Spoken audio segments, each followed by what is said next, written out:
ਵਾਹਿਗੁਰੂ ਜੀ ਕਾ ਖਾਲਸਾ ਵਾਹਿਗੁਰੂ ਜੀ ਕੀ ਫਤਿਹ। ਇੱਕ ਭਾਈ ਤਰਲੋਕਾ ਹੋਇਆ ਗੁਰੂ ਅਰਜਨ ਦੇਵ ਜੀ ਪਾਤਸ਼ਾਹ ਜੀ ਦੇ ਸਮੇਂ ਇਹ ਗੁਰੂ ਸਾਹਿਬ ਦੇ ਚਰਨਾਂ ਵਿੱਚ ਆਇਆ ਤੇ ਬੇਨਤੀ ਕੀਤੀ, ਸਤਿਗੁਰ ਜੀ ਕੋਈ ਉਪਦੇਸ਼ ਦਿਓ ਜਿਸ ਨਾਲ ਜੀਵਨ ਸਫਲਾ ਹੋ ਜਾਵੇ।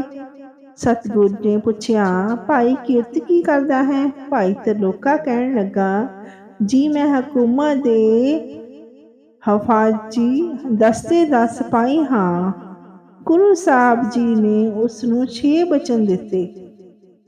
ਇੱਥੇ ਇੱਕ ਬੇਨਤੀ ਕਰ ਦੇਵੇ ਕਿ ਇਹਨਾਂ ਵਚਨਾਂ ਨੂੰ ਪੜ੍ਹ ਕੇ ਛੱਡ ਨਾ ਦੇਣਾ, ਇਹਨਾਂ ਨੂੰ ਵਿਚਾਰ ਕੇ ਆਪਣੇ ਲਈ ਜ਼ਿੰਦਗੀ ਵਿੱਚ ਚੱਲਣ ਲਈ ਸੇਧ ਲੈਣਾ, ਕਿਉਂਕਿ ਇਸ ਤੋਂ ਵੱਡਾ ਹੋਰ ਕੋਈ ਰਸਤਾ ਨਹੀਂ।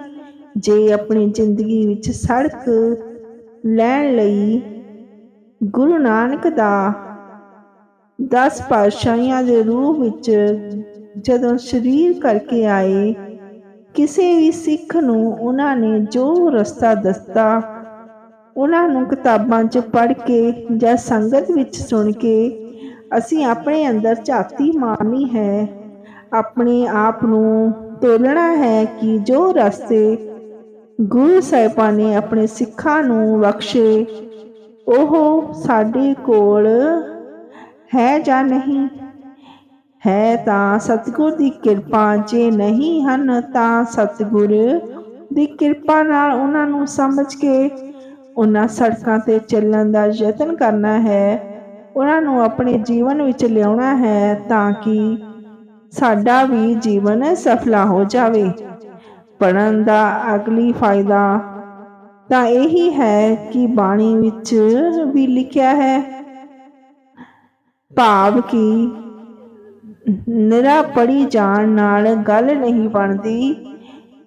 ਥੋੜ੍ਹੀ ਜਿਹੀ ਇਸ ਲਈ ਵੀ ਵਿਚਾਰ ਕੀਤੀ ਹੈ ਕਿ ਅਸੀਂ ਕਿਧਰੇ ਇਹਨਾਂ ਬਚਨਾਂ ਨੂੰ ਪੜ੍ਹ ਕੇ ਇਸ ਲਈ ਨਾ ਛੱਡ ਦਈਏ ਕਿ ਇਹ ਬਚਨ ਤਾਂ ਗੁਰੂ ਸਾਹਿਬ ਜੀ ਨੇ ਭਾਈ ਤਰਲੋਕੇ ਨੂੰ ਦਿੱਤੇ ਸੀ, ਇਹਨਾਂ ਤੋਂ ਕੀ ਲੈਣਾ ਹੈ। ਨਹੀਂ, ਗੁਰੂ ਪਿਆਰਿਓ, ਗੁਰੂ ਸਾਹਿਬਾਂ ਨੇ ਆਪਣੇ ਜੀਵਨ ਵਿੱਚ ਜੋ ਵੀ ਆਪਣੇ ਸਿੱਖਾਂ ਨੂੰ ਬਚਨ ਦਿੱਤੇ ਉਹ ਸਾਡੇ ਲਈ ਵੀ ਉਤਨੇ ਹੀ ਕੀਮਤੀ ਹਨ, ਉਤਨੇ ਹੀ ਅਨਮੋਲ ਹਨ, ਉਤਨੇ ਹੀ ਜ਼ਰੂਰੀ ਹਨ।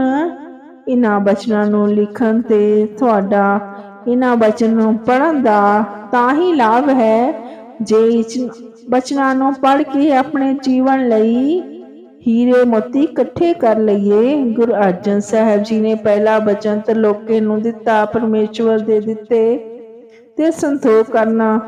ਦੂਸਰਾ ਬਚਨ ਸੀ ਕ੍ਰੋਧ ਦਾ ਤਿਆਗ ਕਰਨਾ। ਕ੍ਰੋਧ ਤਨ ਨੂੰ ਗਲਦਾ ਹੈ, ਬਾਣੀ ਵਿੱਚ ਵੀ ਮਿਹਰ ਲੱਗੀ ਹੋਈ ਹੈ, ਕਾਮ ਕ੍ਰੋਧ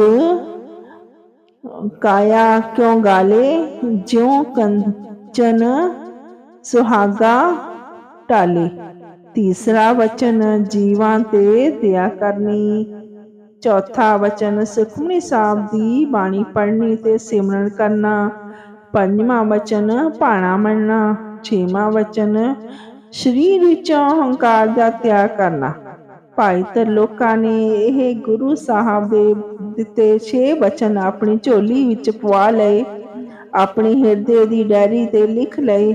ਭਾਈ ਤਰਲੋਕਾ ਦੀ ਹਫਾਜ਼ਤੀ ਦਸਤੇ ਦੀ ਨੌਕਰੀ ਸੀ, ਆਪਣੀ ਹਕੂਮਤ ਦੇ ਬਾਦਸ਼ਾਹ ਨਾਲ ਜਾਂਦਾ ਸੀ। ਇਤਿਹਾਸ ਵਿੱਚ ਵੀ ਲਿਖਿਆ ਹੈ, ਇੱਕ ਵਾਰੀ ਆਪਣੀ ਹਕੂਮਤ ਦੇ ਬਾਦਸ਼ਾਹ ਨਾਲ ਭਾਈ ਤਰਲੋਕਾ ਸ਼ਿਕਾਰ ਤੇ ਜਾ ਰਿਹਾ ਸੀ ਕਿ ਬਾਦਸ਼ਾਹ ਨੇ ਸ਼ਿਕਾਰ ਕਰਨ ਲਈ ਆਪਣੀ ਤਲਵਾਰ ਕੱਢੀ।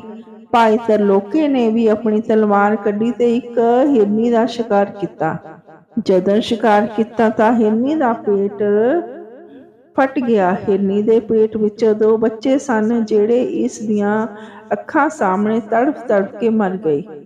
ਇਸ ਦੇ ਮਨ ਵਿੱਚ ਆਵਾਜ਼ ਦਿੱਤੀ ਕਿ ਅੱਜ ਗੁਰੂ ਸਾਹਿਬ ਦੇ ਦਿੱਤੇ ਚੌਥੇ ਬਚਨ ਦੀ ਬੇਅਦਬੀ ਹੋ ਗਈ ਹੈ। ਗੁਰੂ ਸਾਹਿਬ ਨੇ ਬਚਨ ਦਿੱਤਾ ਕਿ ਜੀਵਾਂ ਤੇ ਦਇਆ ਕਰਨੀ ਹੈ। ਹੁਣ ਸੋਚਦਾ ਹੈ ਕੀ ਕਰਾਂ, ਹਿਫਾਜ਼ਤੀ ਦਸਤੇ ਦਾ ਮੈਂਬਰ ਹਾਂ, ਬਾਦਸ਼ਾਹ ਨੇ ਸ਼ਿਕਾਰ ਕਰਨ ਲਈ ਜਾਣਾ ਪੈਂਦਾ ਹੈ, ਕਿਹੜਾ ਢੰਗ ਅਪਣਾਵਾਂ ਕਿ ਗੁਰੂ ਸਾਹਿਬ ਦੇ ਬਚਨ ਦੀ ਬੇਅਦਬੀ ਨਾ ਹੋਵੇ, ਗੁਰੂ ਸਾਹਿਬ ਦਾ ਬਚਨ ਸੰਭਲ ਸਕਾਂ।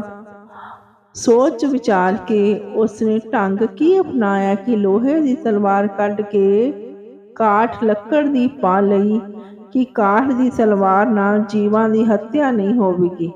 2-3 ਹਫ਼ਤੇ ਬੀਤੇ, ਪਰ ਜਿਵੇਂ ਦੱਸ ਪਹਿਲੇ ਵੀ ਲਿਖਿਆ ਹੈ, ਵਿੱਚੋਂ ਹੀ ਹੁੰਦੇ ਹਨ ਸ਼ਿਕਾਇਤਾਂ ਕਰਨ ਵਾਲੇ, ਪਰਦੇ ਨੰਗੇ ਕਰਨ ਵਾਲੇ।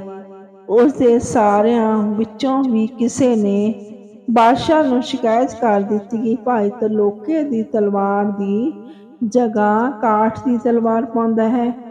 ਬਾਦਸ਼ਾਹ ਨੇ ਸੋਚਿਆ, ਜੇ ਇਕੱਲੇ ਤਰਲੋਕੇ ਦੀ ਤਲਵਾਰ ਦੀ ਚੈਕਿੰਗ ਕਰਾਂਗਾ ਤਾਂ ਉਸਨੂੰ ਪਤਾ ਲੱਗ ਜਾਵੇਗਾ ਤੇ ਹੋ ਸਕਦਾ ਹੈ ਕਿਸੇ ਨੇ ਝੂਠੀ ਸ਼ਿਕਾਇਤ ਕੀਤੀ ਹੋਵੇ।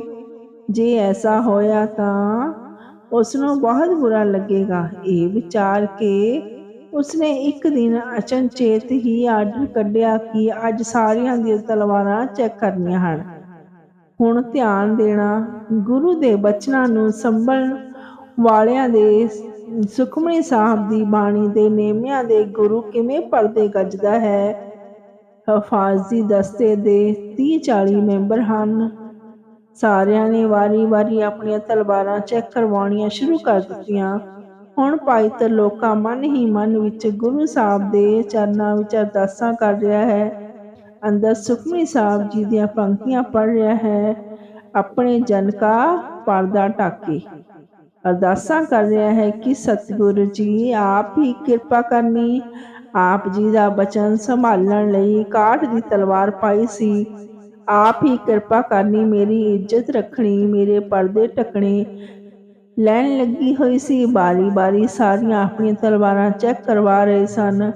ਜਦੋਂ ਭਾਈ ਤਰਲੋਕੇ ਦੀ ਬਾਰੀ ਆਈ, ਉਸਨੇ ਆਪਣੇ ਗੁਰੂ ਸਾਹਿਬ ਦੇ ਚਰਨਾਂ ਦਾ ਧਿਆਨ ਧਰ ਕੇ ਪਹਿਲੀ ਤਲਵਾਰ ਧਿਆਨ ਮਿਆਨ ਵਿੱਚੋਂ ਕੱਢੀ ਤਾਂ ਅਫਸਰ ਨੂੰ ਉਹ ਕਾਠ ਦੀ ਤਲਵਾਰ ਲੋਹੇ ਦੀ ਤਲਵਾਰ ਦੀ ਤਰ੍ਹਾਂ ਲਸ਼ਕਦੀ ਨਜ਼ਰ ਆਈ।